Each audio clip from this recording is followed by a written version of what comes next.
Hey y'all, and welcome to Girl I'm Just Saying. It's your girl Gina Janelle. I just want to get right into it with a little story time because first of all, I just want to tell y'all I'm so blessed this week. I got my tickets to Renaissance, and I just want to tell y'all, talk to me nicely because I'm special. I'm special. So, yeah, I got them. Let me tell you, I got my code for pre-sale in the middle of a room. When I said I was so geeked up, child, I could have jumped out my skin. So I was like, all right, we making it to playoffs. Now we got to make it. Next day, I went and got my kids from school. So, yeah, I picked my kids up early from school because Beyonce tickets was going on sale at 4. But you know what? Faith without works is dead. Early because the timing, pre-sale went on sale at 4 o'clock my time. There was no way in the world that I was going to be stuck in a parent pickup line with lagging data because I definitely told everybody all bills was on hold. No one was getting money until Mother Queen Bee herself got her money. The funds was low for them. The funds was high for her. So everything went on hold. So naturally, you know, when your phone bill out due, they want to lag your data to encourage you to pay your bill. I don't care. I didn't care. I'm in Wi-Fi. And if I ain't have data, it wasn't meant for me to be on there. Period. So, let me tell you, I almost had like a straight up heart attack over this. Like this, I see her at Coachella. I seen her on the run too. And when I say getting both of those tickets was the easiest thing I could have ever did compared to this, I almost passed out from stress. I got in the waiting room 10 minutes before. I only had 700 people ahead of me. Only had 700 people. How about don't do it on your tablets, people? That was the one that got me in the waiting room first. So I definitely signed into my Ticketmaster account on both my things, but that was the one that got me in fastest. But it almost killed me because it kept not showing like the tickets. Like it was just not good on your iPads. Just don't do it on your iPads if you're still waiting for some dates. And your date hasn't shown up. When I say almost that, cause I just knew. I did all this saving, meditating, manifesting, praying. I did all this. It took me 3 tries to get a ticket. And when I say I finally got a ticket, I'm so geeked. And I'm not in nosebleed. I'm definitely sitting room. I want to get Club Renaissance. I just don't know nobody who's going that willing to go Club Renaissance because anyway, I guess you got to be a real Beyonce fan. See, the problem is a lot of these people have never seen Beyonce in concert. And once you see her in concert, you can't see no other concert. Nobody else compares to her. You got to see her you just committed for life. Now you got to go. So, long story short, I got my ticket. So talk to me nice. I'm going to see Queen Bee. And it's for my birthday. I've had some recently good birthdays, but this one's it. So anyway, I'm feeling good. This week. I want to talk about boundaries. I reflect a lot. I sit in my car and I'm always in my car. I'm always on the road. So I'm always thinking deeply. Like I really wonder, am I a Pisces? Because I always think super deeply, tongue tie. And some of these conversations, I go back and I reanalyze conversations after I've had them. And I was talking about boundaries. And I remember when I was in my mentoring and she was getting me, she was trying to get me to understand. Sometimes I put myself in these positions. And you do want to be like, it's just natural, like to not want to accept accountability because that means I'm flawed in some way. So it took me, I don't know how I discovered this book, but it was called Boundaries. It was a book about learning boundaries. And I didn't realize how bad I was at boundaries. Like, I was so bad at boundaries to the point that it would hurt me. Like, I was really like, if I could have just learned boundaries sooner, I would have not been in all these situations I've ever been in my life. Do I regret them? No, because of course now I am the person that I am, and I'm pretty in love with who I am at this point. I'm pretty proud of myself because it is not easy to do, to go back and unlearn bad things about yourself and to really face the person in the mirror that you really thought you knew. You don't know you. You don't know who you are. Wasn't that Rafiki that said that? I know who I am, but do you know who you are?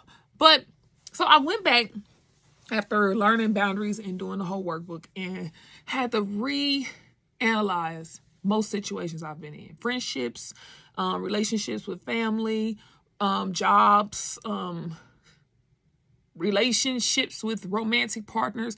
And I'm going to give myself like 80%. That, first of all, a lot of these situations shouldn't happen. Definitely my romantic partners. Ain't no way in the world those situations should have happened.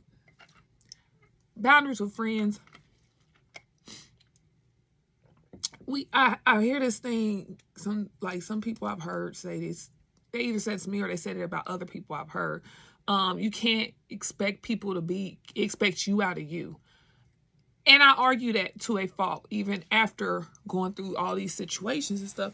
And I argue that to say, is it wrong of me to have the expectation that you would not be a dick or an asshole and either communicate or not take advantage of people? Like,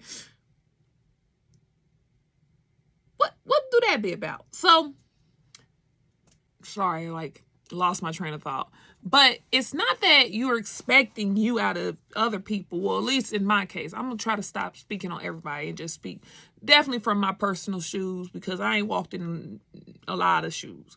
But in my case, it's not that I had the expectation of expecting me out of them. I expected people just to not be, again, dicks, little assholes. But people are. It's up to me to set the boundary within myself and not cross those expectations. If I have an expectation that you treat me a certain way with respect and dignity, and you cross that boundary in the first time and I let you back, who's the one disturbing the boundary the most?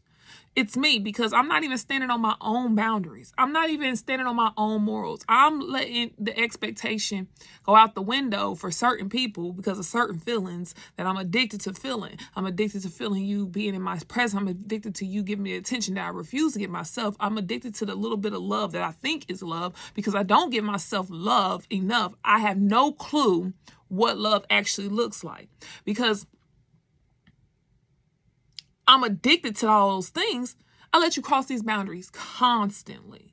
And again, that could be with friendship and that could be with romantic relationships. We let people cross boundaries for transactional things. And though it's not a physical transactional thing at times, sometimes it is. Sometimes it is. We're getting something. We're getting a release of dopamine, serotonin. We're getting these feel-good chemicals flowing in ourselves, that we let this person keep crossing the boundary. And again, sometimes it could be you too. You're self-sabotaging yourself. I don't know why they're doing this to me, because you're letting them. Because they showed you initially. They always show within the first couple of weeks. Like, I don't even give it that 3-month rule. You ain't got to make it 3 months. That's a long time in today's time to be trying to keep up a facade. You got to press them right. You just got to press them right. We don't press right. It take 3 months for some people because you're too busy trying to figure out what the hell their favorite color is. So you're wasting valuable time and valuable interactions with these people. Nonetheless, we let these people cross these boundaries in the hopes of other things. Like, women have definitely accepted men back for cheating in the hopes that one day he'll see me valuable enough to give me a ring or give me a baby or give me this random life I've created in my head, knowing I should have changed Prince Charming out a long time ago because I was dating the damn googly goblin. I'm dating I'm dating the peasant. I'm on fairy tale royalty shit. And I'm over here dating the peasant and I'm trying to dress him up.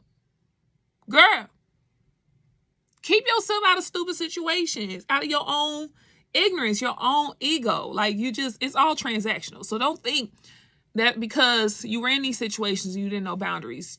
You were the victim the whole time. You were getting something. You were getting something, and it might not, again, be monetarily. It might not be something that you can see, you put your hands on, but there was something they were doing for you. And a lot of times it's the love that we don't give ourselves. So we go looking for it with other people, other things. That's why we eat. That's why we do drugs. That's why we go out. That's why we dress up when we go out, because we want the attention that we don't give ourselves. So my biggest boundary was the boundaries I had for myself. I had to raise my standards with myself in order to raise my standards with everybody else around me. I have an expectation of how people should treat me, and I'm not even treating myself the same way. Make that make sense, sis? I'm out here real life, not caring about myself physically, not caring about my mental health, because I'm out here just taking back these same people, the family drama, keeping myself around it, and it's like, for what? What? Because I'm afraid to be alone and they give me the security that I quote unquote need. I'm around this guy because every now and again he's in my DMs. He called me pretty. This boy be in my DMs. He called me pretty. But had I told myself that I already knew I was fucking pretty, excuse my language, we wouldn't be here. We wouldn't be here. I love that. I love that sound on TikTok. This boy in my DMs, he called me pretty. Tell yourself that you're pretty. So again, getting back to my point, my boundary was me. I overstepped my boundaries the most, and I pointed the finger at everybody else. And sometimes it's easier to look forward than look down. And see, your feet is crossing the same line, sis, that you see them crossing. And then there's no way I could do this to myself. We get in that trapped mindset, like, there's no way I hate myself this much. Because we say it, we talk about it, and think just because we tell ourselves we love ourselves, there's no action behind that. Again, the expectation we have on other people. We expect you to say you love us and show us love, but we say we love ourselves and don't show ourselves no love. And again, we overstep boundaries. We're going out of our way to find something that we won't even give ourselves. Making this full circle. This is why I love Beyonce. Like, I don't know what other people hear when they hear Beyonce. It's in this last album, but she spoke to me. Searching for something that lives inside of me. Y'all just be happy. We just gotta dig it out, babes. You just gotta dig it out. And yes, it's going to get dirty. It's going to be just like digging and searching for something that's buried. It's searching for buried treasure. It ain't no pretty task. Like, it's not going to be all cute and cut. It's going to get rocky. But just like that buried treasure, you know it's there. And you want it so bad. So you're just going to have to keep digging. You keep digging because you know the benefit reaps, they just outnumber all this. If I just love myself, do you know the possibilities that will open up? It comes from inside out. It really does. And it's so funny to me. Just a little initiative that I decided to have with myself landed me in the best place I've ever felt ever in my life. And now I can't say I don't have bad days. I've had rough, rocky days. Like, I do hold on to the statement, life is happening for you, not to you. And I see the glass as half. I think I mentioned that before. Like, I don't see half full. I don't see half empty. I just see the mantis. I see the line. And so I know there's something there. Don't ask me. My way of thinking to be a little neurospicy, but I'm trying to get this to y'all the best way I can, because it's a message in this about boundaries, message that all things do come full circle. Again, the boundaries was a problem with me and how I love myself. The boundaries I didn't set for myself at all. At all. I didn't set the budget for myself. I didn't set the tone for myself, but I expected everyone else to carry out the tempo. Weird. Devastating. Quite devastating, honestly, to find out I was the one disrespecting myself the most. I was the one. I knew. You knew. You knew. You just repeating the same bad habits for, and then like looking back on it, I didn't gain nothing. Like I gained a hell of a lot of weight. I gained a lot of weight. I gained a lot of baggage. I gained a lot of stress. It was all over my face. It was devastating. I gained nothing. Like I gained nothing. Like even in jobs, like I said, to set the boundaries on my jobs. I didn't love myself to say, I'm not about to be working in this crazy environment for pennies on the dollar when I know I could be doing other things and I will become too loyal. And our loyalty be out of those boundaries that we don't set, and we go to full length, and then we wonder we're left with nothing. You do all this overworking, you do all this stressing. If they don't care, if the people who making the most money don't care, and this might sound messed up, then why do you care so much? If they don't care and they profiting 800 times your weekly paycheck, why do you care so much at the depletion of you? I set the boundary, all energy that I'm going to give, it's got to be like a budget. So that's how I end up learning boundaries. I do struggle still with boundaries out of love. My love can be, the way I feel love is just this overwhelming feeling. And sometimes it pours out on everybody who don't necessarily want to be showered in it. So I'm learning to give people sprinkles of it. I was actually pulling out the fire hose in people, but now I'm learning the boundary of just give them a little sprinkle, a little taste, a little drop. See how thirsty they are for you. Sometimes people just ain't thirsty; they just want a little sip. They want a little water. But I had to also figure out, like, why do I get so mad that people don't want my love? Like, that's some weird stuff. It's weird, but it's not. And I'm just talking about for myself. I'm at myself. I'm not judging y'all. I'm judging me. Girl, why was you so sad that they didn't want your love? Like, it goes back full circle. I didn't love myself enough. I didn't love myself.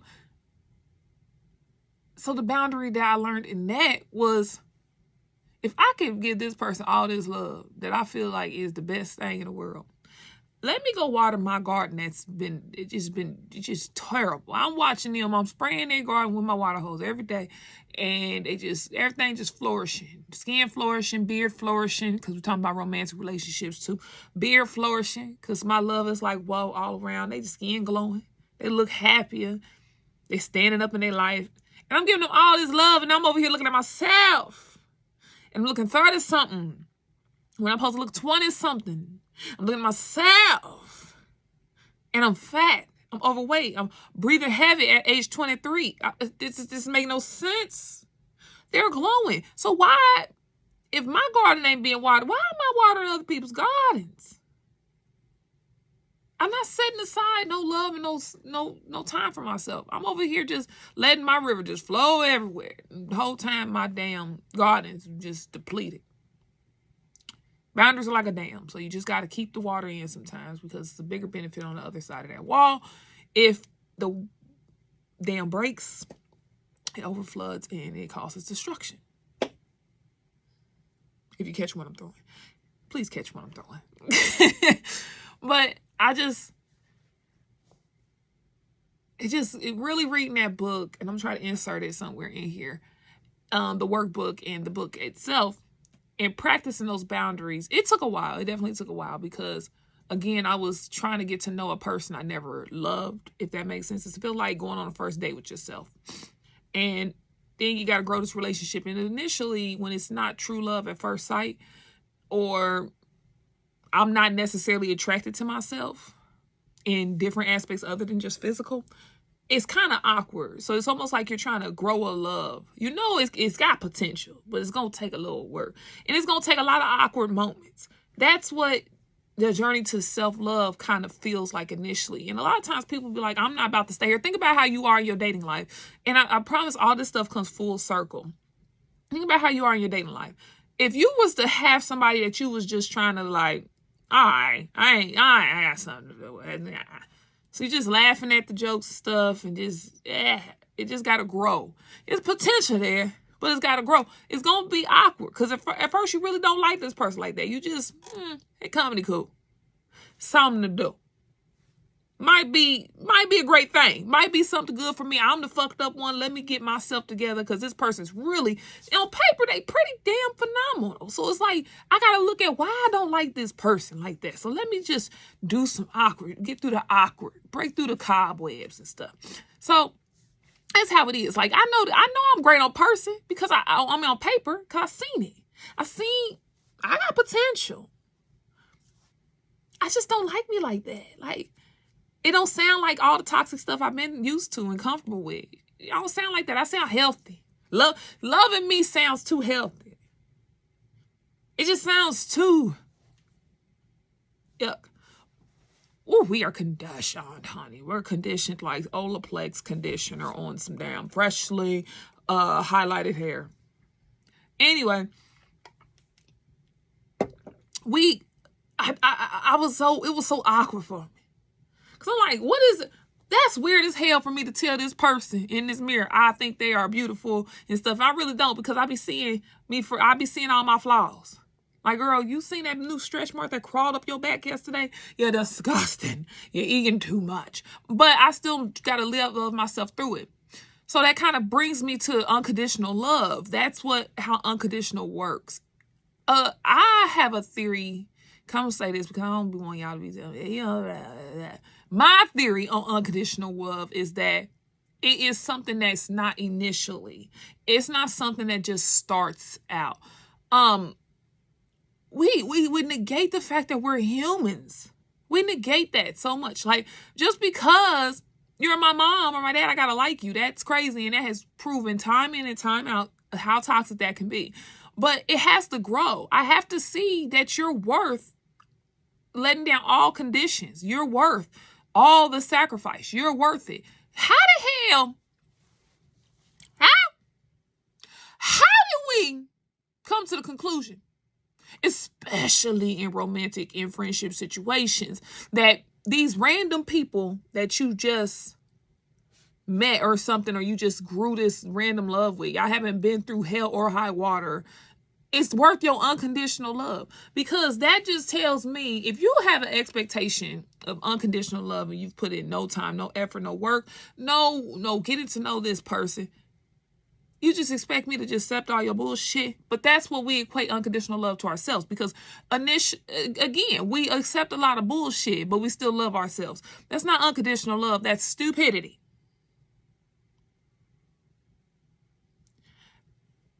Unconditional love comes with still loving yourself, being able to be by yourself, being within yourself.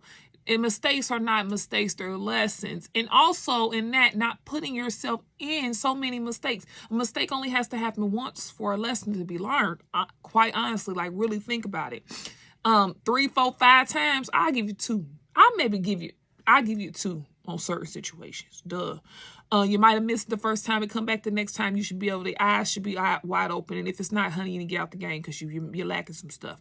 But we don't forgive ourselves in a sense, because then we try to run and get in all these relationships and all these situationships and try to distract ourselves with shopping to heal, shop therapy, or overeating, or overextending ourselves into the gym. That can be addictive. There's research on chemicals that's released in the gym, because even too much of a good thing could be harmful. But do we love ourselves unconditionally? Because then you're sitting with the fact that this person got away, or even get to the spectrum of stalking. That's that you do not love yourself unconditionally, because if you loved yourself unconditionally, you would keep yourself out of situations that could possibly harm you. So we do not know what unconditional love is. And the expectation that everyone is going to deal with your bullshit is not unconditional love. That's borderline narcissism. I'm not a therapist. I just want everyone to know that. I'm just speaking from my experiences. But that's some narcissistic shit. That come on. Come on. You're not looking for unconditional love. You're looking for somebody who just go past your bullshit. That's what you're looking for. Men and women. Like, I'm not going to keep watching you make the same mistake. I love you so much, I'm not going to keep watching this. Because if I keep letting you do the same thing, then I'm part of the problem. We don't know what unconditional love is. Unconditional love also don't let you keep doing the same mistakes without telling you about yourself. But the moment I tell you about yourself and tell you how you're making me feel, it's not unconditional love. It's me being too sensitive. This is unconditional love, because if I didn't love you, I wouldn't do nothing to promote happier, healthy growing within you. I would keep letting you make the same mistakes because I don't like you. I hate you. I want to see you fail. I'm sabotaging you. So it's not nagging, sirs. Some of y'all have also got unconditional love and didn't know what it was, because again, you didn't give yourself unconditional love. You didn't give yourself the love. You don't give yourself the space. You don't give yourself the everything. This all comes with unconditional love. You don't let yourself learn the lessons, whether they're hard or soft. You flee from what will make you better. And we do that in relationships. Don't take it personal, I guess. Well,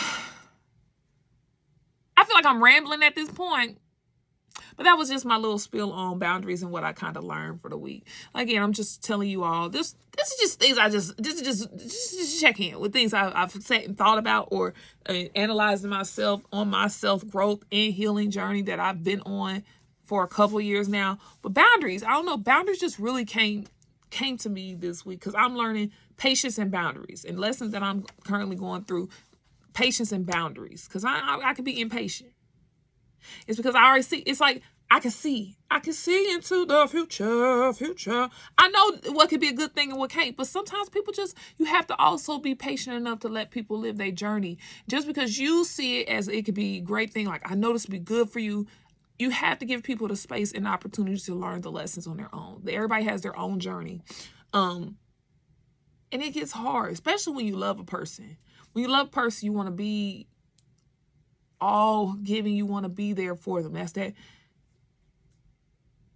I can't say if it's unconditional. I don't know. I don't know. I'm going to get that one the term next time I think about it. But when you love a person so much, you do have to let them go. And you have to let them go in a sense of, not if it's meant for me, I'll be back. Because we get toxic with that. But like, they come back. Them motherfuckers, they'll be back.